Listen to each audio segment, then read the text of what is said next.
that. And so in that moment, I knew whatever this is, I want to get more of it and I want to help other people find it. And so fast forward that kind of next Monday, walked into my partner's office at the financial firm that I was working at and quit to go help people pray.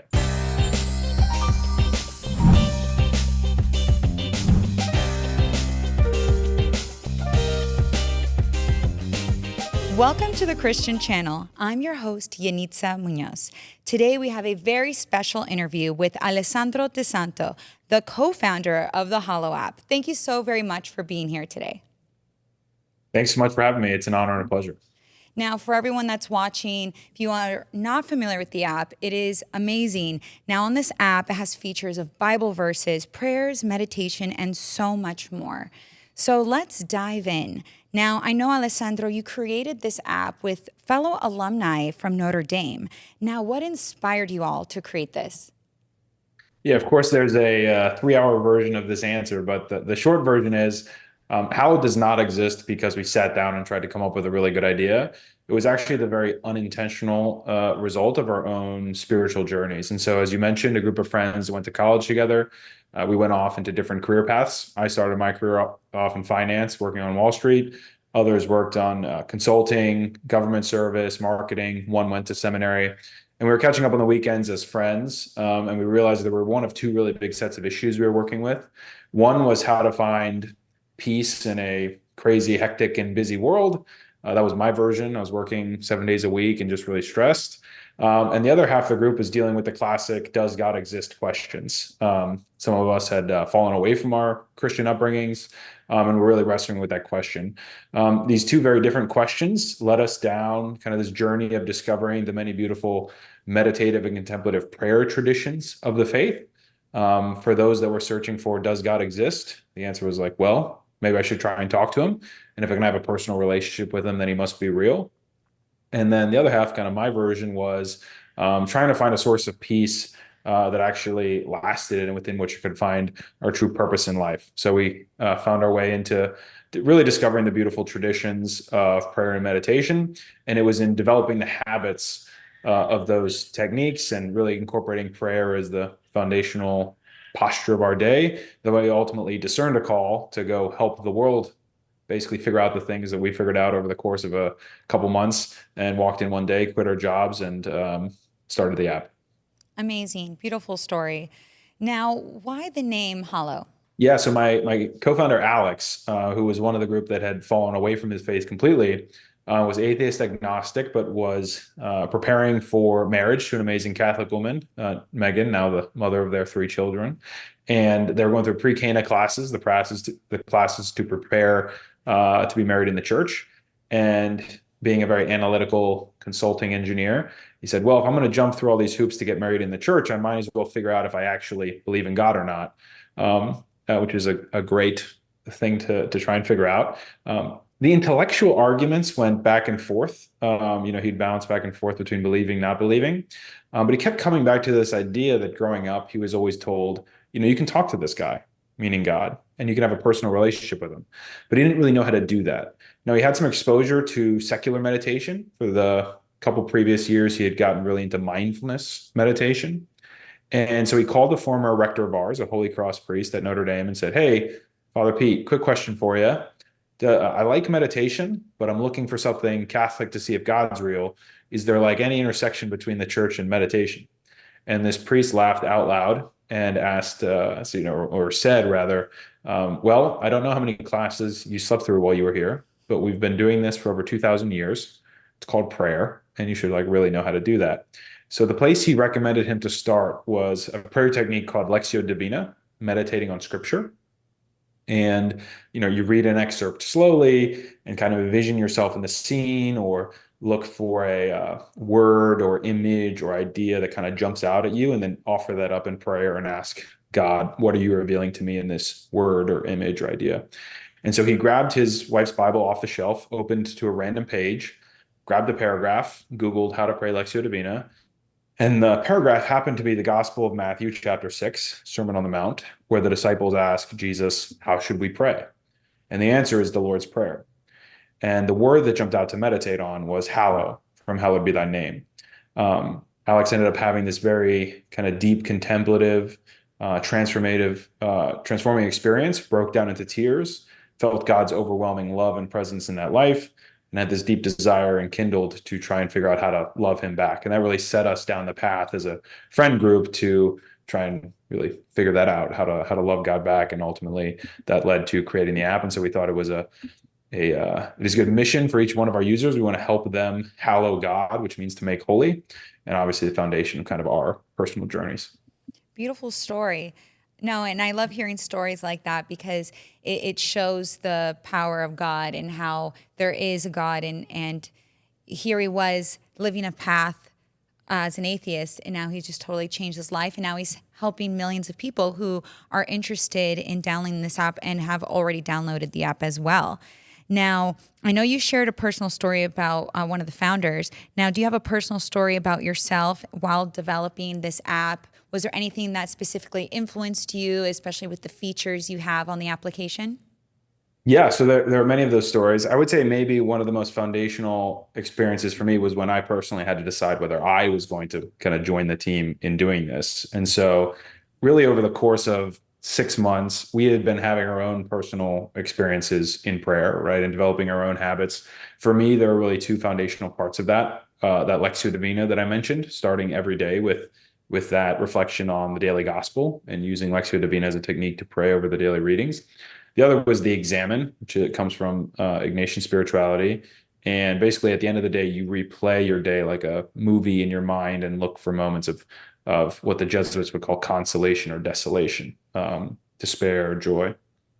And so that was kind of the foundation. But as we were approaching this decision, I'm like, okay, I think we're called to this. Like, are we going to do this? It literally meant walking in, quitting our jobs and doing that. And so we gathered one Saturday morning in October in 2018 as a group of friends, first thing in the morning. And I was working crazy hours at the time. So I worked till 5 a.m. Friday night in the office so that I could get a few hours away on Saturday, went home at 5, slept till 6:37, took an hour Uber to this place where we were doing the retreat. And we started off the day with 45 minutes of guided reflection as a group of 6 or 7 friends, which I had done a total of 0 times in my entire life. Started off a Saturday that way. But really in reflecting, I was very physically not feeling great, hadn't slept. I've been in the office all week. And we entered into this reflective prayer, reflecting on trying to search for God's will in our lives. In that moment, I felt complete calm, complete peace, and just the closest I've come to bliss. And so didn't feel any of the stresses, anxieties, the physical pains that I'd had. And so in that moment, I knew whatever this is, I want to get more of it and I want to help other people find it. And so fast forward that kind of next Monday, walked into my partner's office at the financial firm that I was working at and quit to go help people pray. Wow, that's a beautiful story, and it just shows the amount of risk and sacrifice you made because you believed so much in this beautiful application that you created with your team. Now, you have so many celebrities that are on board with you on this app. You have Mark Wahlberg, Liam Neeson, to name a few. What was it like working with them and having them do the commercials for you guys? It's really interesting in this celebrity culture that we live in. You Right, the often only celebrity is Jesus, everyone, and God. But That's yeah. right. That's right. There is this fine balance of, for those, we reflect often on the parable of the talents, where to whom much is given, much is expected.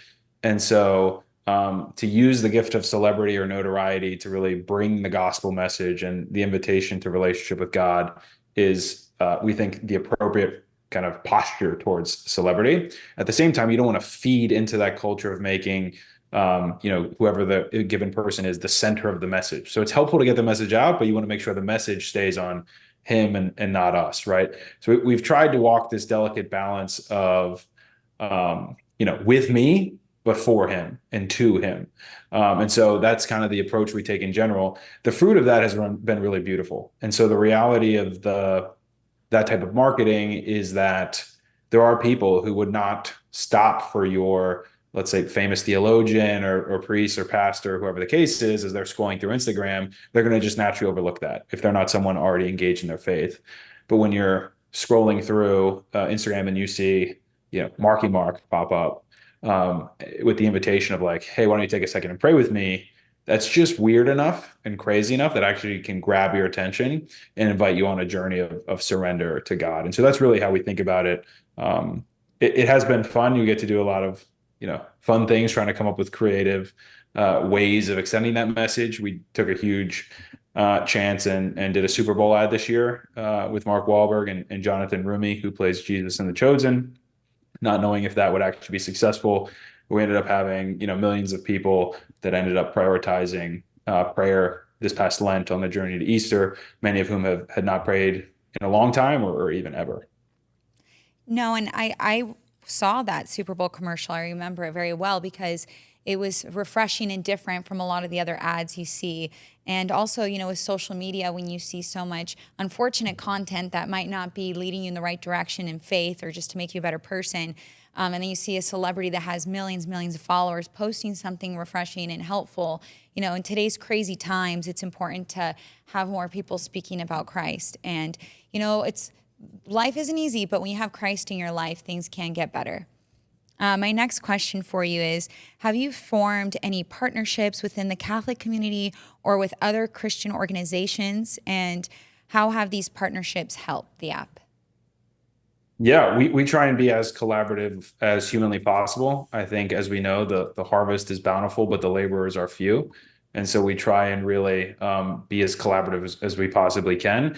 We've done that across a number of different ways. So obviously you mentioned kind of celebrity types, both in the mainstream and in religious world, whether we're producing content with people like Jonathan Rumi or the actors of The Chosen. We partnered with The Chosen in a couple of different ways to reach new audiences.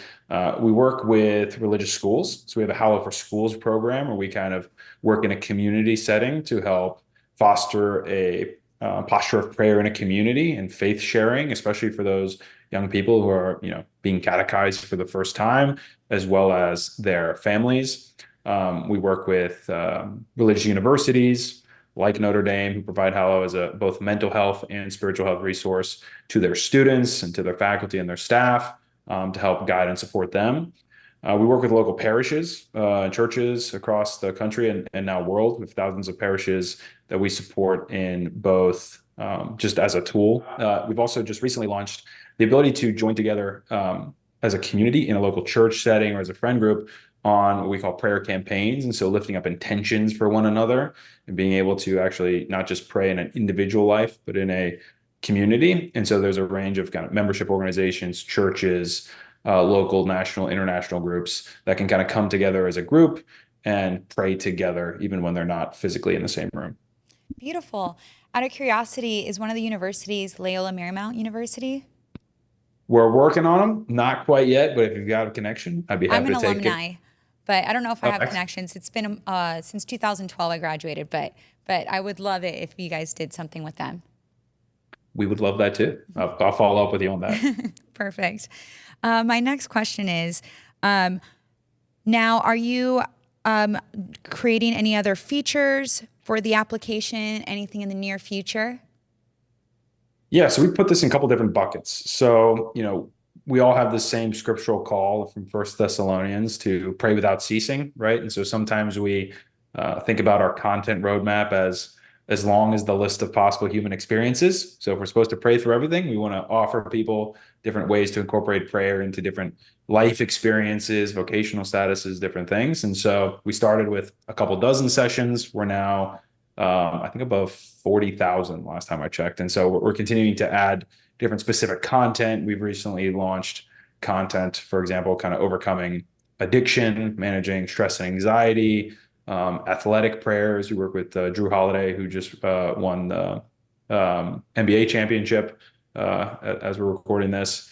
So incorporating prayer into athletics and physical health. So, we'll continue producing amazing content, forever, hopefully, God willing.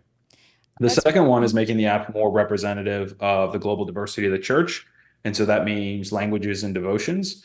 So we're currently available in 8 different languages. Hopefully over, the rest of our lives, we'll continue to add languages for the rest of the world. We already have users in over 150 countries, even with just those 8 languages, but continuing to build out local content roadmaps to match the devotions, of the different geographies. That's really important.